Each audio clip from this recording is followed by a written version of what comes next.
Hey guys, what's up? It's your boy Freight Train Shane doing it up for you. It is the CFM Survivor Series. Now, a lot of you have a lot of questions about what's going on and what the rules are, where this came about, how long it's been going on, so I'm going to kind of give you some of that now. So, the CFM Survivor Series in this iteration is brand new. It's absolutely brand new. You guys are going to be the inaugural leagues taking part in the CFM Survivor Series. But a little bit about its history. Back during the Madden CFM days, we ran a forum. We had a ton of members, about 40-some leagues. And what we would do is we had a competition team. So basically, we would have everybody in the league try out, and the people that did the best in a round-robin tournament would form our competition team. Now, it was 5 people. And we would challenge other leagues across the CFM sphere and say, hey, our 5 best guys will beat your 5 best guys. And they would go up against each other. We would randomize the games. They'd each play 3 random people from the other league with some modified sim rules. And the winner at the end was crowned the champion. Here's the format. So each team, each league, is going to send their 5 best guys. So how do we work this out? Well, it's a tournament-style bracket, so each round of the tournament, you will actually play another CFM. That means your 5 guys versus their 5 guys. A total of 15 games will be played, and the CFM league that has the most wins that round. Now, we hope you play all of your games because we're going to use a point system as this Survivor Series goes along to keep track of the leagues that's winning the most games. So first off, you can only use a team 1 time in the entire tournament. So that means if I use the Chiefs in round 1 when I'm playing my first round, I can't use the Chiefs any other time versus any other opponents in the entire tournament. That's it. You use that team, it's gone. Now, each of the members get 2 vetoes. So when you're playing someone, you can actually veto their first team selection. So let's say that I'm playing Bread in the Elite League, and Bread says, you know what, I'm going to use the Chiefs. I'm like, that's Bread's favorite team. He's a monster with the Chiefs. I veto the Chiefs. Well, first off, I've used one of my 2 vetoes in the entire tournament. Second, Bread gets to pick another team. Now, if Bread says, I'm going to play with the Ravens, there's nothing I can do about it. You cannot veto the same opponent twice. However, here's the shocker. The Chiefs that I vetoed actually count as a team used for Bread. So Bread, even though he never played with the Chiefs, can't use them for the entire tournament because they're vetoed. And then if he plays me with the Ravens, he also can't use the Ravens for the entire tournament because you can only use them once. And if a team gets vetoed, that counts as you playing with them. So you've got to be real strategic in how you pick your teams. Because if you use all the good teams up in the first round, who knows who you're going to be playing with in the championship round.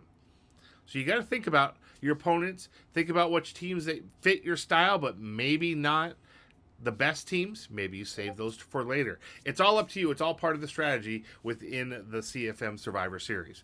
Now, other than the vetoes, modified Sim League rules. We know that there's 1.5 million different versions of Sim out there. So we're not going to be able to appease everybody. What we did is we just picked the core things and we made the rules around them. So first off, the 4th down rule. You get 1 coach's decision during each game that you play. So if it's 4th and 8 on your 2-yard line and you want to use your coach's decision, it's foolish, but you can use that coach's decision. Down in distance does not matter. Where you're on the field will not matter. But you can only do that 1 time during that particular game. So if you use it in the first quarter, you don't get another coach's decision in the 4th quarter. That's your 1 time on the coach's decision. The second time that you're allowed to go for it on 4th down is if you are losing by 17 points or more in the 3rd quarter or the 4th quarter.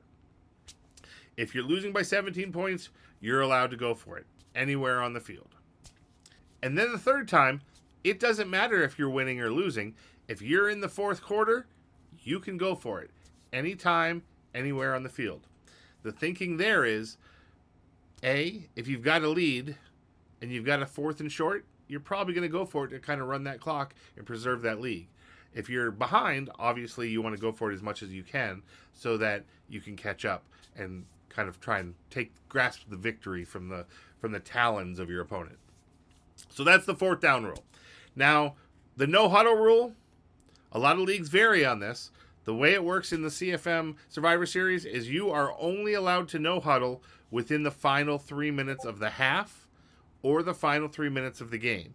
If you no huddle beforehand, then it's going to be a violation. So only no huddle between 3 minutes left of the half and 3 minutes left before the game is over. Another rule, motioning players. If you motion a player, they have to set. So you can't snap the ball while they're in motion. They've got to motion, get to their point, set, and then you can snap the ball. That's the motion rule. Now there are auto motion plays where the players actually will auto motion out and then you can snap it and they're actually in motion. That's okay because that's a designed play. But if you manually motion a player, they have to set before you snap the ball. And you cannot snap, obviously, anyone between the tackles while they're motioning behind the line. Next rule, playmaker. You can't use it. You can't use playmaker. Unfortunately, a lot of the leagues have said that playmaker is only used in one situation. It's almost always when someone rolls out to the sideline and they playmaker a wide receiver up, the defense acts stupid, and that's it. So playmaker, not allowed to use it all in the tournament. If on defense, you can move one player.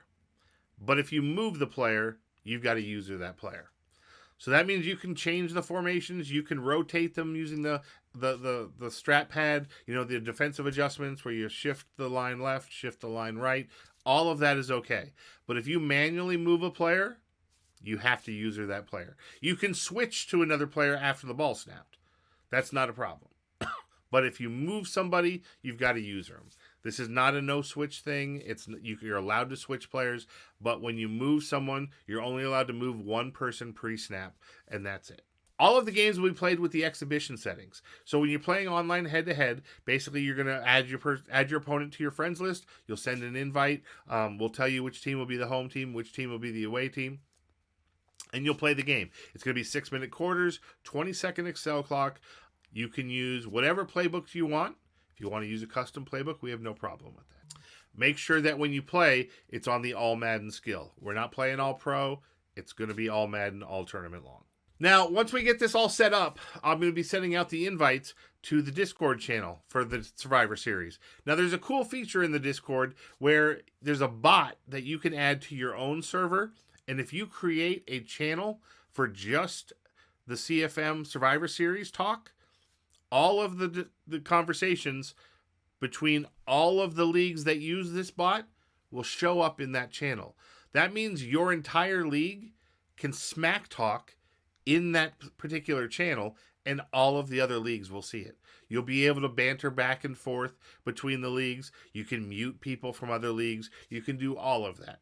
Or you can do it all in the Survivor Series Discord itself. You just have that option. It's a cool way to get your community involved and get your league involved in what's going to be a lot of fun. So those are the rules. If you guys have questions, go ahead and reach out to me on Discord. It's Freight Train Shane, pound 1111, or go ahead and reply here to the video. If you are in another league and you want to be a part of the Series 2, the next set of CFM Survivor Series battles, let me know. Reach out, comment below, and we'll get you involved. It's a lot of fun. Your league's going to love it. But looking forward to see this. Make sure you keep watching for more content. Thanks, guys.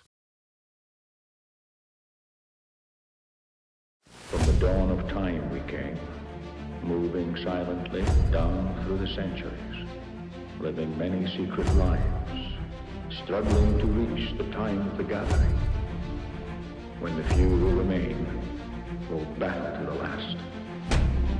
No one has ever known we were among you.